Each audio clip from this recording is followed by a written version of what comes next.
30일 마지막이고 이제 12월 중에 이제 상반기 마지막 날이 되었습니다. 네, 오늘은 은혜로 마음을 강하게 하여 항상 찬송의 제사를 드리자라는 말씀으로 함께 말씀을 나누려고 합니다. 네, 지난주에 이어서 이번 주에도 장례가 이제 두 번이 있었습니다. 제가 지난주에 우리 선미 자매 장례 있고 좀 말씀을 나누면서 우리가 어떤 상황, 어떤 조건에서도 우리를 도우시는 하나님 의지하고 그분께 나아가자라는 말씀을 나누었습니다. 정말 사는 날 동안 하나님께 나아가고 죽는 날 우리의 영혼을 하나님께 던져서 영혼을 살자라고 했는데 이번 주에도 이렇게 두 분의 장례를 제가 가고 또 예배하고 그러면서 그런 적이 별로 없는 것 같아요. 이렇게 세 번의 장례를 이렇게 쭉 하면서 정말 우리의 인생이 나그네 인생이고 하늘 본향을 사모하라고 하는구나. 그리고 히브리서를 묵상하면서도 마지막으로 좀 은혜라는 것들을 나누고 싶었는데 참 죽음이 은혜를 생각하게 합니다. 여러분 죽음 앞에서는 하나님의 은혜 외에 다른 게 없어요. 여러분 죽음 앞에서 명의가 있습니까? 죽음 앞에 과학이 있습니까? 죽음 앞에 어떤 정보력이 무슨 능력이 있습니까? 죽음 앞에 내가 많은 오래 살아가지고 난 경험이 많지 그러니까 아무것도 없는 거예요. 죽음 앞에서는 그냥 하나님 받아주십시오. 하나님 인도해 주십시오. 그거밖에 없는 거죠. 그래서 사실 죽음이 인간의 가장 큰 무력함이라면 인간이 가장 무력할 때 우리에게 가장 크게 다가오는 것이 하나님의 은혜거든요. 왜냐하면 은혜는 우리가 자격 없을 때 하나님이 거저 주시는 하나님의 선물이기 때문에 내가 아무것도 할 수 없을 그때 하나님이 하시는구나라는 것. 아무리 사랑하는 가족이어도 내가 아무것도 할 수가 없는 것이죠. 새끼손가락 하나 뭘 하나를 도와줄 수 없는 그때 하나님의 은혜가 있구나라는 것을 우리가 생각하게 됩니다. 그리고 제가 이제 장례가 이제 계속 있어서 우리 목회 선배 어르신들은 어떻게 이렇게 장례 말씀을 전하나 이렇게 좀 제가 한번 여러 개 들었는데 이제 홍정길 목사님 걸 들으면서 좀 은혜되는 부분이 있었어요. 이분이 이제 하용조 목사님하고 이렇게 친구 관계시기 때문에 그 추모 설교를 이렇게 하면서 나그네 길이라는 제목으로 말씀을 전하더라고요. 그러면서 이제 좀 뒷부분에 자기도 이제 전립선에 암이 두 개가 발견이 되었다고. 근데 이게 오래된데 아직도 살아 계시더라고요. 근데 이제 그 당시는 어쨌든 암이 발견됐지만 너무 감사하다고. 그래서 하나님 천국 갈 준비를 할 시간 주시고 마음 주신 것에 대해서 감사하고 잘 준비를 할 것이라고. 근데 죽음의 날에 대해서 나의 가장 큰 소망은 우리 주 예수 그리스도를 죽음의 날에 만나는 그날입니다. 그 반드시 그날에 예수님을 위해서 흘린 그 슬픔의 눈물, 억울한 눈물, 고통의 눈물을 예수님이 다 씻어 주시는데 그날 예수님을 위해서 억울한 눈물을 흘려보지 않은 사람은 손해라고. 그날에 예수님을 위해서 손해를 보지 않고 고통을 당해보지 않은 사람은 아주 큰 손해고, 정말 예수님을 위해서 억울한 눈물을 흘려보고 고통을 당해본 사람은 그날이 얼마나 풍성한 유익과 영광이 있는 날인지 모른다고. 그러면서 주님을 만나는 그 날이 내 인생의 클라이막스라고. 이 내 인생의 클라이막스라는 말이 좀 마음이 들었어요. 계속 제가 장례식을 가니까 물론 이제 하나님이 구원하시고 은혜가 있으니까 그렇죠. 그게 꼭 슬픈 것만은 아닌데, 그렇지만 과연 이 장례식의 날이 인생의 클라이막스라고 할 수 있는가라고 생각했는데 들어보니까 정말 인생의 클라이막스가 맞더라고요. 네, 뭐 홍정길 목사님이 많은 일을 하셨죠. 교회도 크게 하셨고 여러 많은 사역들을 하셨어요. 그런데 그분이 자기 인생에서 클라이막스는 이런저런 큰 일들을 하고 유명해지고 뭐 집회 크게 하고 이런 것들이 아니라 내가 이 땅을 떠나서 내가 주님 만나는 그날이 내 인생의 가장 클라이막스다. 나는 그날을 소망하고 나는 준비한다. 그래서 내 인생의 클라이막스는 아직 오지 않았다라는 것이에요. 그렇구나. 그 죽음의 날을 내 인생의 클라이막스라고 소망하는 것이, 그런데 그게 뭐 그런 특별한 말이 아니라 많은 믿음의 사람들이 재림을 소망하는 게 그 재림의 날이 클라이막스라고 생각하기 때문이거든요. 그렇죠? 저희가 7월부터 데살로니가 전후서를 묵상하는데 그 고난받는 성도들이 재림을 소망하는 이유가 있어요. 왜냐하면 그 재림의 날이 내 인생의 가장 기쁜 날이고 가장 영광스러운 날이고 가장 클라이막스가 될 것이기 때문에 내가 재림을 기다리고 준비하면서 그 고난을 인내하고 감내하는 것이죠. 그래서 그 가장 클라이막스의 날이 오기를 기다리는 거예요. 그래서 마라나타 주님 오십시오. 속히 오십시오. 빨리 오셔서 제 인생의 클라이막스가 이루어지기를 원합니다라고 하는 것이에요. 그것은 히브리서가 이 사람들은 다 믿음을 따라 죽었으며라고 같은 말이죠.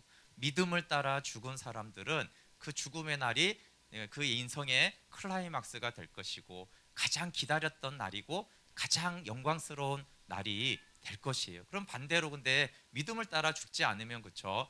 죽은 만큼 슬프고 허무하고 헛된 것이 없는 날입니다. 그래서 정말 하나님의 은혜를 생각하고 또 믿음을 따라 죽는 것이 얼마나 큰 은혜고, 하나님 우리가 주님이 재림하시든 우리가 죽음으로 가든 그날이 우리의 인생의 클라이막스가 되기를 원합니다. 그런 믿음으로 서면 좋겠습니다. 네, 믿음으로 따라 살고 믿음으로 죽는 이런 히브리서의 말씀을 계속 묵상하면서 참 좋죠. 우리가 메마르고 고난받고 있는데 하나님이, 우리 주 예수님이 넉넉히 우리를 도우신다라는 말씀이 얼마나 감사한지 몰라요. 그러니까 날마다 때를 따라 돕는 은혜를 받기 위해서 은혜의 보좌로 나와라, 이렇게 이제 말씀을 하고, 또 인내로 파레시아를 준행해서 큰 상을 얻으라, 약속한 것을 받으라. 우리 히브리서 10장 35절 그 앞부분에 좀 가서 한번 읽어볼게요. 히브리서 10장 35절입니다. 시작.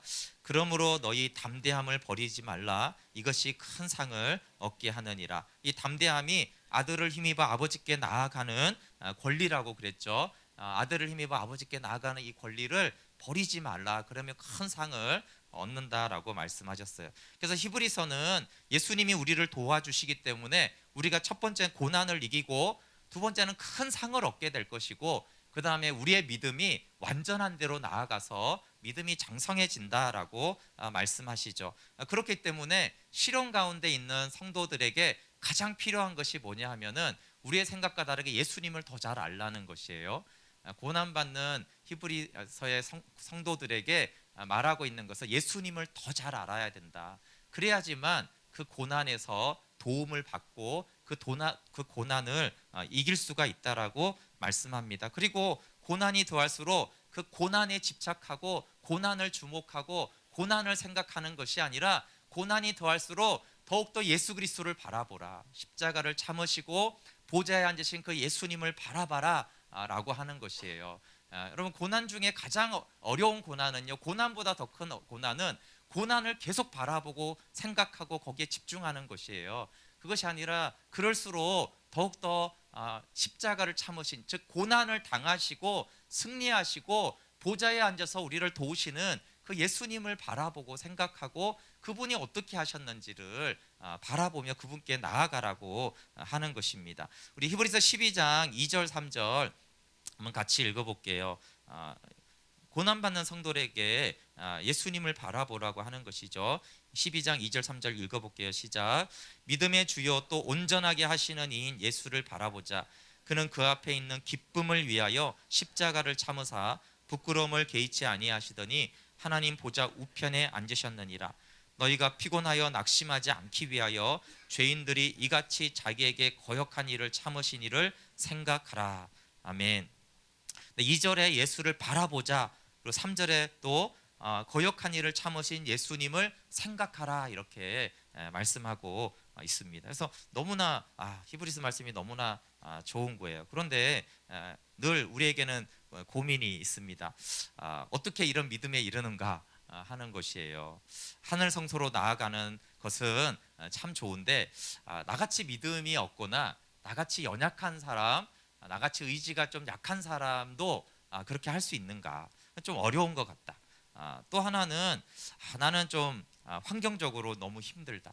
물질도 힘들고 시간도 힘들고 건강이 힘들고 바쁘다. 또 사단의 방해가 너무 많다.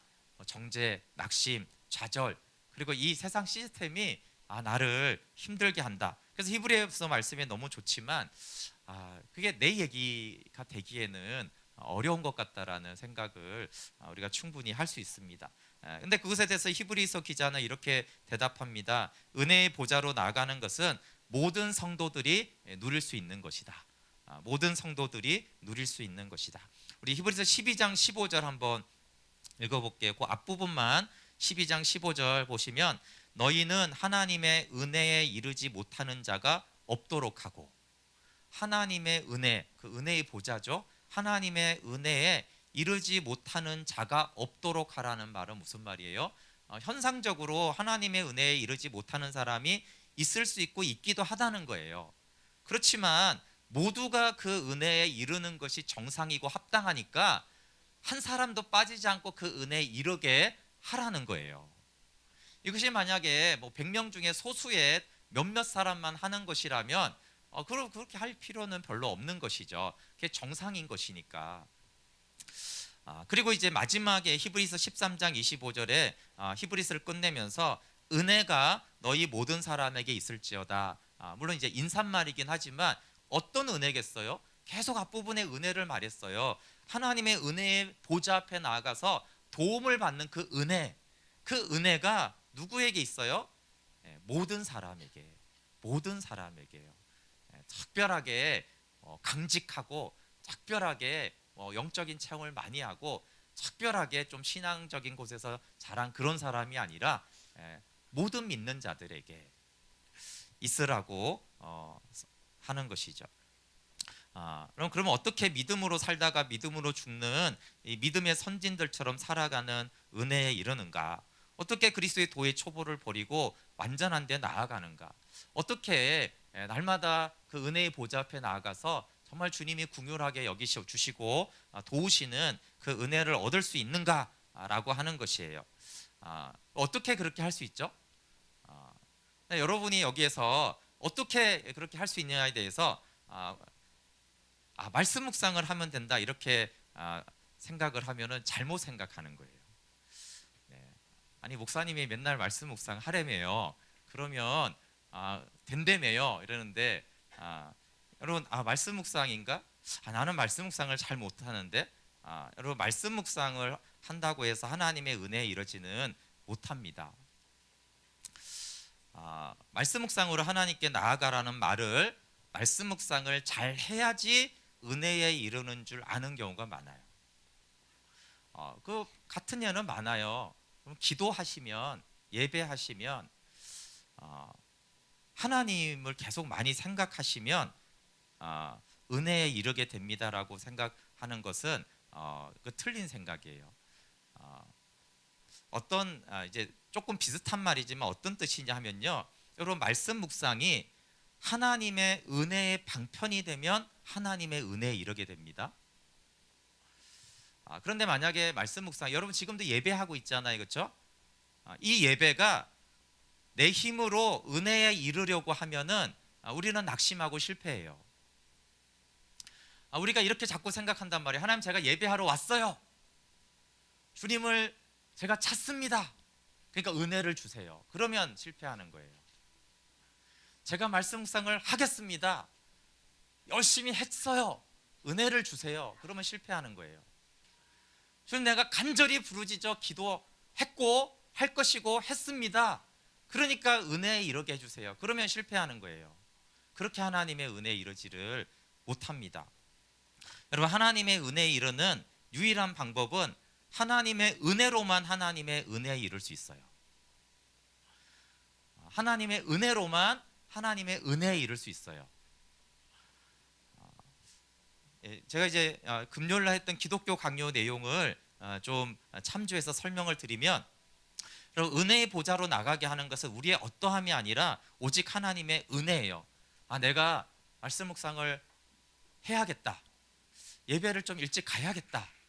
교회를 가야겠다, 기도를 해야겠다, 아니 그 생각과 그 마음이 하나님의 은혜의 결과인 것을 알아야 돼요. 근데 그것을 은혜라고 생각하지 않고 내가 생각했다고 하면서부터 이미 거기는 사단이 방해가 시작이 되고 있는 것이에요. 그리고 이제 생각만 하는 게 아니라 이렇게 예배 자리로 나왔어요. 내 입술을 열어 하나님을 찬양해요. 그럴 때 이제 무슨 생각을 해야 돼요? 아, 하나님의 은혜로 내가 찬양을 하는구나. 근데 이렇게 생각을 해. 그렇지 않고 내가 열심히 찬양하는 거지. 그치, 나는 정말 열심히 찬양하는 것 같아. 그러면은 거기에 이제 사단이 또 틈타는 거죠. 방해가 계속 곁길로 가고 있는 것입니다. 여러분, 하나님의 나라로 가는 길이 보이고 은혜에 이르렀으면 그것은 성령님이 도와주신 은혜의 결과예요. 저는 지난번에 한번 설명했던 것인데 칼빈이 이렇게 말하는 것이죠. 하나님의 은혜로 우리의 자유의지가 하나님을 향하게 돼요. 내가 예수님 믿어볼까? 믿어야지. 교회 가야지. 기도 좀 해야지.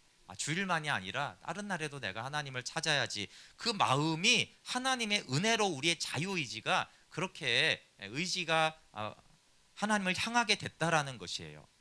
그리고 실행은 뭐예요? 실행은 하나님께서 기쁨을 주시고 그래야지 우리의 의지가 계속적으로 하나님을 향하게 해서 심지어는 불굴의 의지로 우리를 강화시켜 주셔서 은혜의 지배를 받게 하는 것이에요. 그런 사람은 아무리 약한 사람, 아무리 연약한 사람, 아무리 과거가 불행한 사람도 결코 멸망하지 않지만 그렇지만 은총에서 버림을 받으면 우리는 즉시 패망하게 돼요. 근데 이 말씀은 히브리서에서 믿음의 시작자요 완성자이신 예수님을 바라보라는 것과 똑같은 거예요. 우리가 자꾸 믿음의 완성을 하나님께 구해요.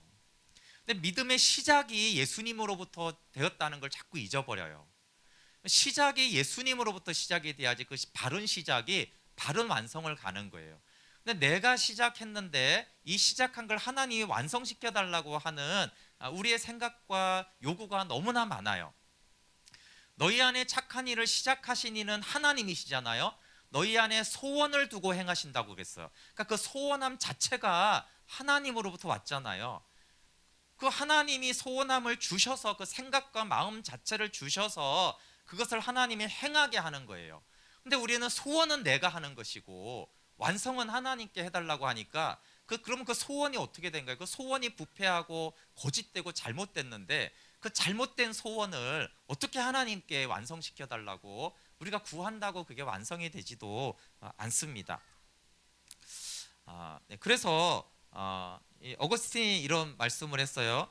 여러분, 하나님이 약속하신 것은 우리 자신의 선택이나 힘으로 하는 것이 아니라 하나님 자신의 은총을 통해서 하신다. 그리고 하나님은 그 은총을 약속하셨다. 그리고 하나님이 은혜에 이르라라고 했잖아요. 그리고 은혜의 보좌 앞에서 내가 도움을 줄 수 있다라고 하신 그 약속하신 것은 우리의 선택과 힘으로 하는 것이 아니라 하나님의 은총으로 되어지는 것이라는 거예요. 그리고 그 은총은 우리에게 약속이 되었습니다. 그래서 우리가 스스로 말씀을 묵상하기로 결정하고 하나님께 나아가자, 예배하자라고 결심하고 실행한다고 해서 하나님의 은혜에 이르지 못해요. 어거스틴이 또 이런 말도 했어요. 결심하는 것은 본성에 속하고 바르게 결심하는 것은 은총에 속한다. 우리가 매일 결심하잖아요, 그렇죠? 근데 그 결심이 내 결심이면 그것은 그냥 인간의 본성인 거예요. 그런데 그것은 바른 결심이 아니기 때문에 하나님의 은혜에 이르지 못해요. 그냥 인간들이 결정하고 살고 그냥 이 세상을 그렇게 살다가 헛되게 죽는 그 결심은 우리의 힘으로 할 수 있지만 여기 바른 결심, 바르게 결심하는 것, 바르게 시작하는 것은 하나님의 은혜예요. 그렇게 그 바르게 시작하게 하신 것을 하나님이 완성해 가는 것이 히브리서가 말하는 거예요. 그래서 믿음의 시작이 하나님으로 시작해서 끝이 하나님이 완성하는 것이에요. 근데 우리는 그렇지, 하나님이 우리를 도우셔, 그러니까 내가 하나님께 나아가야지, 이렇게 생각을 하는 것이에요. 여러분, 하나님의 은혜에 이르지 못하는 아주 결정적인 이유가 자꾸 내 힘으로 하나님의 은혜에 이르려는 거예요.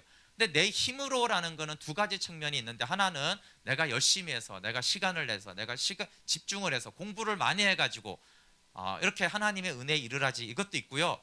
반대도 있어요. 내 힘으로 하려고 하기 때문에 내 상황은 힘들어, 나는 바빠, 나는 머리가 나쁜 것 같아, 요즘 시력이 안 좋아서 안 되겠어. 이것도 다 자기 노력을 의지하는 사람이 양편으로 나가는 거예요.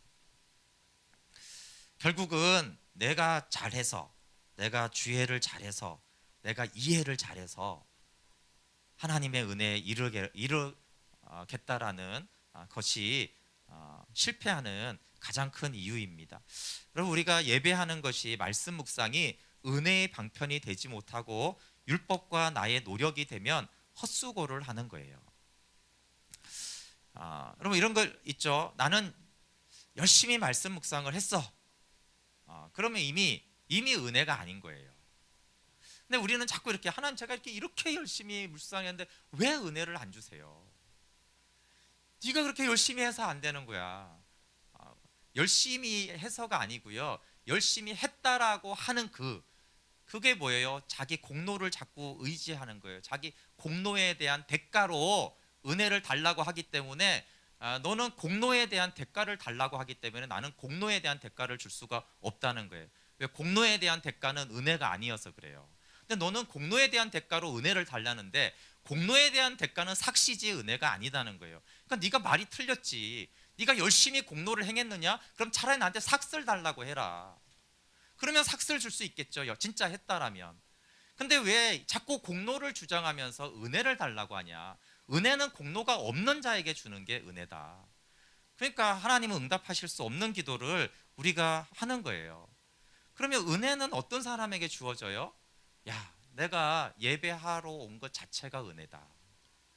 은혜로 내가 여기에 왔다. 은혜로 내가 성경을 폈네. 은혜로 내가 기도를 해. 나 같은 사람이 기도하는 사람이 아닌데 하나님의 은혜 때문에 내가 기도를 하는구나. 그래서 여러분, 말씀 앞에 나오고 하나님을 찾는 것 자체가 은혜고 감사한 사람이 은혜에 이르는 거예요. 근데 은혜로 왜 은혜에 나아가지 않을까요? 제가 이걸 참 좀 묵상을 했는데, 우리는 은혜를 좋아한다고 생각해요. 저도 은혜를 좋아한다고 생각했는데 가만히 생각해 보니까 인간은 은혜를 별로 좋아하지 않더라고요. 은혜를 싫어하는 건 아닌데 은혜를 좋아하지도 않아요. 여기 탕자가 있습니다. 여러분, 우리 탕자의 비유를 보면 그냥 은혜니까 좋다고 생각을 하죠. 근데 여러분이 만약에 선택을 할 수 있다라면, 탕자가 있고 손흥민이 금메달을 땄어요, 아시안 게임에서. 어느 쪽을 선택하시겠어요? 은혜를 택하겠어요? 상을 택하겠어요? 손흥민은 은혜로 금메달 딴 거 아니에요. 자기가 열심히 해서, 열심히 노력해서, 누구보다 하고 또 능력도 있어가지고 자기 실력으로 상을 탔어요. 근데 이 탕자는 정말 지질이 못나고 아주 그냥 바보 같은 애인데 상을 탔어요. 둘 다 상을 탔는데 한쪽은 은혜로 상을 탔고 한쪽은 자기 힘으로 상을 탔어요. 어느 쪽을 원하세요? 우리는 손흥민 쪽을 원해요. 인간이 가장 좋아하는 것은 내 힘과 내 능력과 내 노력의 대가로 상을 받는 것을 가장 좋아합니다. 이거는 많이 알 수 있는데, 그 중에서도 이제 저희 교회에서는 이제 플로잉이라는 걸 좀 권면합니다. 무명으로 서로가 재정을 거저주고 거저받는 거예요. 초대 예루살렘 교회가 자기의 소유를 다 내놓았고 사도들이 필요를 따라 나누어 줬다라고 했죠. 근데 여기 자기 소유를 그냥 내놓는 거 굉장히 어려운 일인데요. 그거보다는 안 어렵지만 좀 어려운 게 있는데 뭐냐 하면, 거저받는 게 인간은 굉장히 어려워요. 제가 이제 플로잉을 하면 어떤 한 사람이 그냥 저에게 돈을 줘요. 그래서 누구를 갖다 주라고 그래요. 그럼 제가 예를 들어서 창효 형제한테, 창효 형제, 돈을 이렇게 딱 줘요. 돈을 받으세요. 놀라면서 너무 좋아하지 않아요. 왜요? 이러시면 안 돼요. 안 받을. 아니, 누가 갖다 주라고 그랬어. 내가 주는 거 아니니까 갖다 주라고 했으니까 그냥 받으면 돼요. 안 받아요. 이런 사람이 다는 아닌데 상당히 많아요. 그러면 이제 안 받으면 이제 제가 뭐라고 이제 예를 들어 백수들한테 이렇게 말을 제가 예전에 한 적이 있어요. 어, 계속 백수할 거야? 취업 안 할 거야? 취업해야죠. 취업하면 돈 벌지. 예. 돈 벌면 그때 또 다른 사람한테 돈을 그냥 줘. 그러니까 주기 위해서 받아. 그러면 받아요. 아 그렇구나. 내가 이거 받아가지고 받아 또 다른 사람 주면 되지. 아, 그런데 그 상황이 아니잖아요. 그럼 더 어려워요. 그냥 받아. 너는 받을 수밖에 없는 인간이잖아. 넌 평생 취업 못해. 그러니까 그냥 받아. 준 거잖아. 그러면 기쁘게 안 받아요. 받을 수는 있겠죠, 그렇죠? 어쩔 수 없이 필요하니까. 기쁘지가 않아요, 그 사람이. 평생 넌 받아야 돼. 남들이 이렇게 도와줘야지. 아무 조건 없이 주는 돈이야. 은혜로 주는 거야. 기쁘게 받아. 안 기뻐요. 받는데 전혀 안 기뻐요. 그게 탕자예요, 여러분. 탕자는 받아서 주는 존재가 아니라 계속 받고 또 받아야 되는 거예요. 그래서 기쁘지가 않아요. 그래서 아버지의 잔치에 들어갔을 때 아버지가 기뻐하지 탕자는 안 기뻐하는 거예요. 근데 들어가긴 들어가요. 왜? 배고프니까. 아니, 살아야 될 거 아니에요. 그러니까 받긴 받는데 안 기쁜 거예요. 만약에 탕자가 되돌려 줄 수 있다면 그거 좀 더 기쁠 수 있어요. 근데 뭐 아버지한테 줄 수가 없거든요, 평생 동안. 그러니까 이렇게 시무룩하게 들어가서 계속 먹는 거예요. 여러분, 하나님의 은혜의 반대가 삭시예요. 삭. 은혜는 자격 없는 자에게 하나님이 거저주는 엄청난 선물이에요. 그래서 우리가 탕자에 비해서 이게 탕자와 첫째 아들과 둘째 아들이 있어요. 율법을 다 지킨 바리새인 형이 있고 허랑방탕하고 돌아왔던 둘째가 있어요. 우리는 여기서 누가 되고 싶냐 이러면 알아요, 그렇죠? 탕자가 되고 싶다라고. 근데 혹시 3번은 없나요? 예. 셋째 아들이 있다면 셋째 아들이 우리는 택할 거예요. 저기 니고데모의 니고데모. 니고데모는 율법사고 관원이고 부자고 그리고 방탕하지 않고 예수님을 만났어요. 예.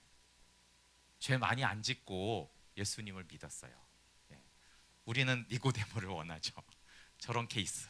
바르게 살고 성공하고 돈도 있고 존경도 받는데 예수님께 가서 영생을 얻는, 그래서 예수님을 따르는 니고데모 3번을 우리는 원하지 별로 탕자를 원하지 않습니다.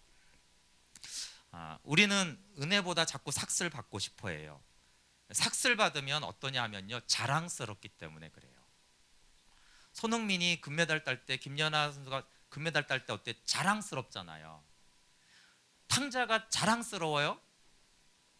안 자랑스럽잖아요. 은혜는 자랑스럽지가 않아요. 은혜는 받은 자가 자랑스러운 게 아니라 그 아버지를 향하게 되는 거예요.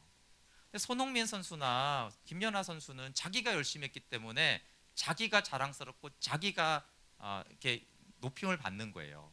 근데 탕자는 자기를 높일 수가 없죠. 아버지를 높여야 되는 거예요. 그러니까 결국은 인간은 자기를 높이기를 원하지 하나님을 높이기를 원하지 않는 마음이 있어요. 그게 은혜를 좋아하지 않는 것이에요. 근데 다윗이 이렇게 로마서에 말하죠. 일과 삭과 은혜를 대비시킵니다. 그러면서 일하는 자에게는 그 삭시 은혜로 여기지 아니하고 보수로 여겨진다라고 하면서, 근데 이 다윗은 일하지 않고 하나님이 이 은혜를 주는 의로 여기심을 받는 복에 대해서 말했어요.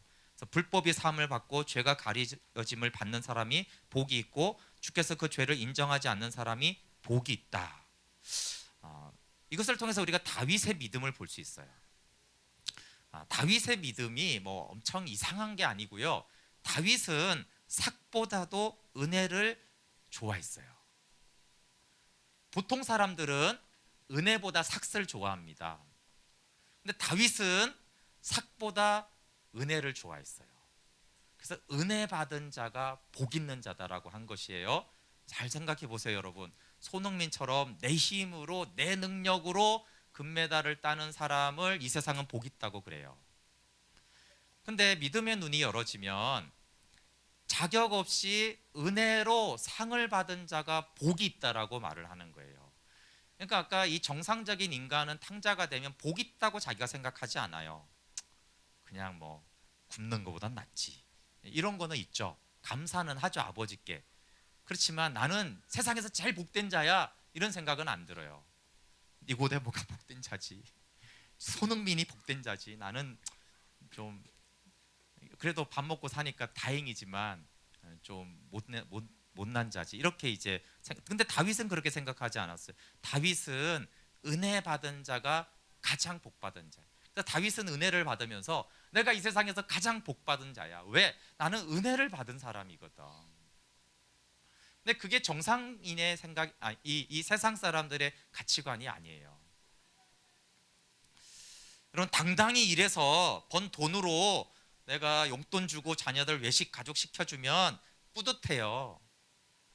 근데 탕자처럼 내가 플로잉 받은 돈으로 용돈 주고 외식 시켜주면은 감사하긴 한데 뿌듯하지는 않아요.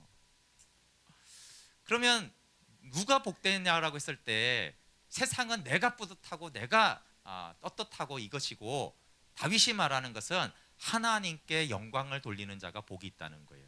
그게 은혜를 가장 복받은 자로 여기는 자는 하나님께 영광을 돌리는 자고, 그 하나님께 영광을 돌리는 자만큼 복받은 사람은 없다라는 것이 다윗의 믿음이죠. 여러분, 우리의 교만은 나의 노력의 대가로 삭슬 받듯이 하나님께 이르려고 해요. 높아지고 싶은 하나님 노릇, 율법주의, 또 이 세상에도 인과응보라는 것도 있고 지성이면 감천이다, 이런 것이 있어요. 다 내가 뭘 하면 뭐가 얻는 것을 말하는, 그래서 마치 이렇게 은혜에 이르려고 하죠. 그래서 내가 열심히 기도하고, 특별히 요즘 하지도 않지만 그래도 금식하고 철야할수록 그 삭스로 하나님의 응답을 받으려고 하죠. 내가 정말 바쁘고 힘든데 그걸 시간을 쪼개서 열심히 묵상했기 때문에 그 삭스로 은혜에 이르려고 해요. 그래서 은혜에 이르는 사람이 되지 못해요. 일한 것으로 여기지 않고 삭스로 여기지 않아야 돼요. 그럼 기도하는 것 자체가 은혜고, 감사한 사람은 기도가 일로 안 느껴져야 돼요. 그러면 응답이 삭시 아니에요. 근데 이렇게 한번 보세요, 여러분. 예배를 열심히 드리거나 여러분의 묵상을 열심히 한 다음에 느끼는 그 느낌과 일을 열심히 다 한 후에 느끼는 그 느낌이 혹시 비슷하지 않나요? 어떤 일을 내가 맡아서 그 일을 열심히 하고 난 다음에 딱 느꼈을 때 느끼는 그 보람, 그것과 내가 하나님께 열심히 기도하거나 하나님의 말씀을 묵상을 열심히 한 다 그걸 끝낸 다음에 느끼는 그 보람감이 비슷하다면 여러분, 우리는 일을 한 거예요. 그래서 삭스를 요구하죠. 회사에서 열심히 일하고 월급 당연히 요구하잖아요. 그것처럼 하나님께 일한 거예요. 묵상이 은혜고 감사인 사람은 묵상이 일이 아니어야 돼요. 여러분, 오늘 이 주일 예배가 일이 아니어야 돼요. 내가 주일을 지켰는데 그게 은혜가 없어요. 그 사람은 내가 주일을 지켰는데, 그러니까 은혜가 없죠. 일주일 내내 은혜가 없을 거예요. 왜? 그 사람은 삭슬 하나님께 요구하고 있기 때문에 그래요. 그럼 우리가 만약에 삭슬 요구하면 뭘 받아야 되는 줄 아세요? 우리는 벌을 받아야 돼요. 우리가 삭슬 요구하면 우리는 벌을 받아야 돼요. 한 주간 뭐 했다고 생각하세요? 한 주간 정말 하나님께 영광을 돌렸다고 생각하세요? 아니면 죄를 더 많이 지셨어요? 그럼 받아야 될 건 죄에 대한 벌이죠. 그러니까 삭슬 하나님께 요구하면 벌을 달라는 것과 똑같은 거예요. 저주해 달라는 것과 똑같은 거예요. 그러니까 우리는 은혜를 요구해야 되는데, 은혜를 요구할 수 있는 사람은 일을 하지 않은 사람이어야 돼요. 은혜를 받은 사람이 은혜로 은혜를 요구할 수가 있는 거예요. 은혜를 받은 사람, 은혜로만 하나님의 은혜에 이르는 것이에요. 히브리서 12장 28절에도 우리가 흔들리지 않는 나라를 받았으니 은혜를 받자 이렇게 말해요.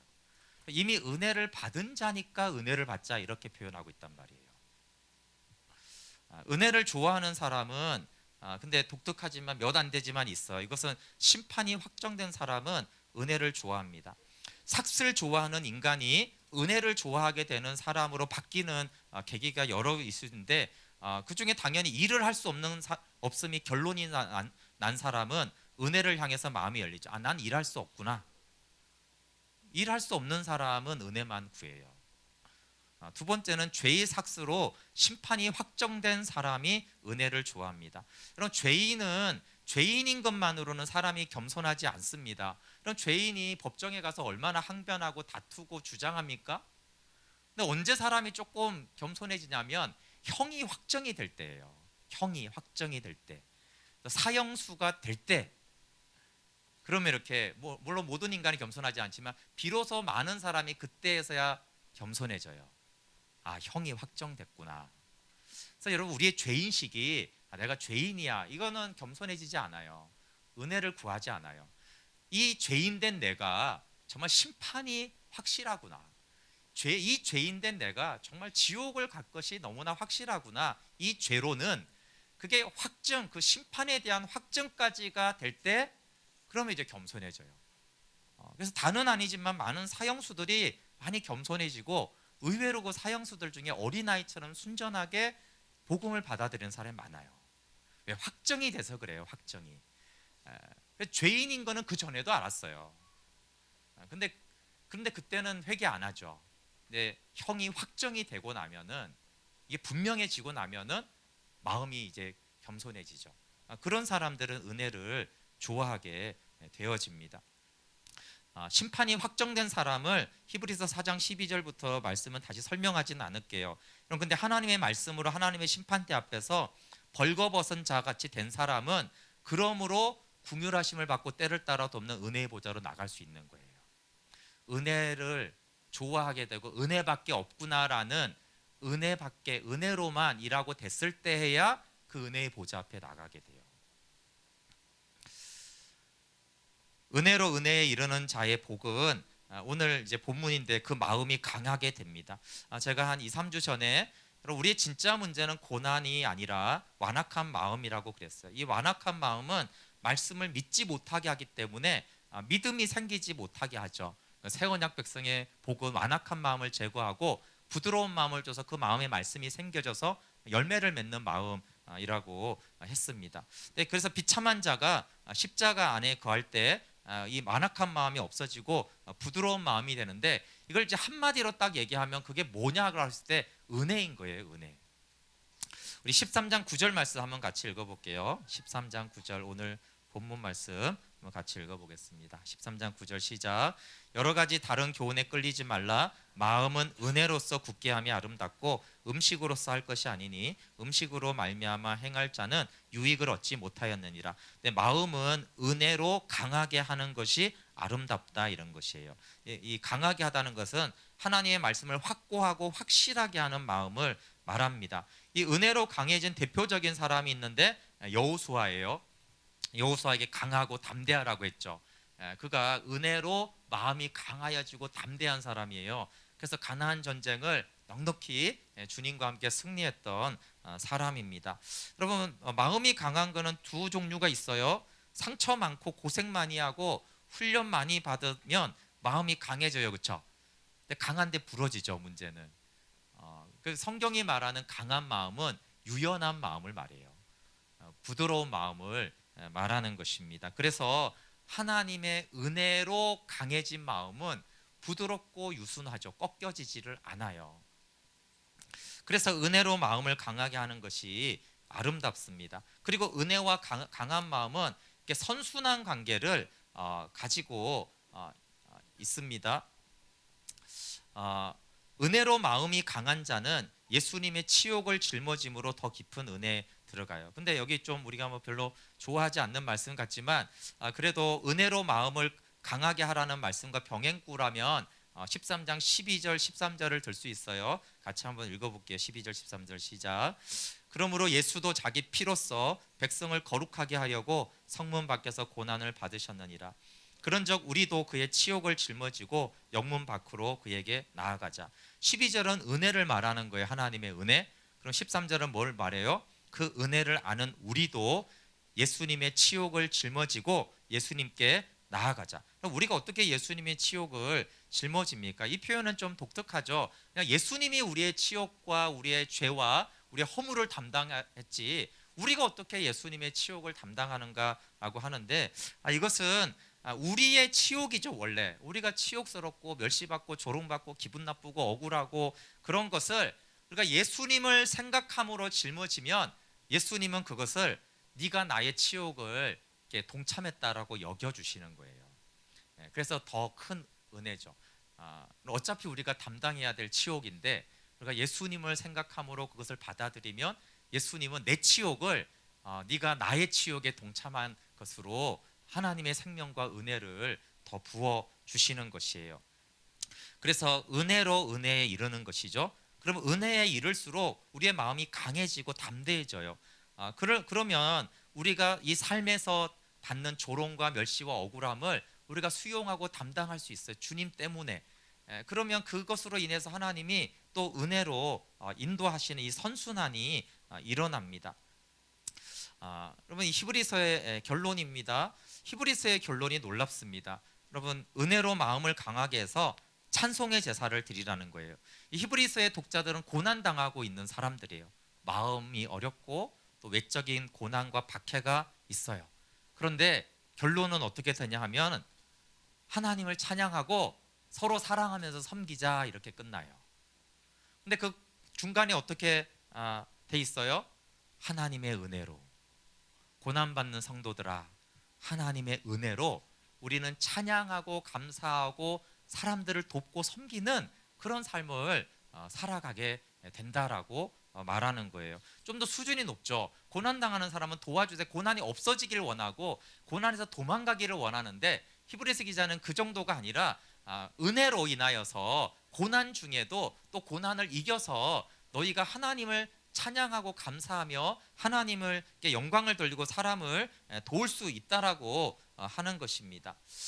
여러분 오직 은혜가 우리의 믿음이 되고 신앙이 될 때 우리가 마음이 강하여져서 감사할 수 있죠. 여기 은혜를 받아서 마음을 강하게 하는 자가 두 가지로 요약을 할 수 있습니다.